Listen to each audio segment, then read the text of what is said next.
મહારાજને કહી શકાય. પેરિયાર, રામાસ્વામી પેરિયાર, જેમણે અંધશ્રદ્ધા વિરુદ્ધ, પાખંડવાદ વિરુદ્ધ સખત લડાઈ આપી હતી. અને પછી આપણા અહીંયા ડોક્ટર બાબા સાહેબ, જેમણે સંવિધાન રૂપે આજે પણ આપણી રક્ષા કરે છે. બાબા સાહેબ ભારત દેશની તમામ મહિલાઓને, ભારતના પ્રત્યેક નાગરિકને પ્રકાશિત કરનારું એવું સંવિધાન રચનાર ડોક્ટર બાબા સાહેબ. જે વાત શિક્ષાની કરી મહામનાએ, એ જ વાત અપનાવીને બાબા સાહેબ એટલું બધું ભણ્યા. સંવિધાન, મહિલાઓ, સમાનતા, સ્વાભિમાનથી આપણે જે જીવીએ છીએ, એ આ બધા સંઘર્ષ અહીંથી ચાલતો આવે છે.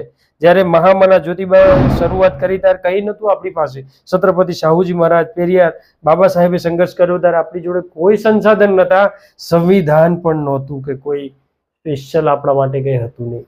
પણ આ આંદોલન ચાલતું ચાલતું ચાલતું આજે સંવિધાન સુધી આવે. અને બાબા સાહેબે કીધું કે તમારા બધા દુઃખોની ચાવી સત્તામાં છે.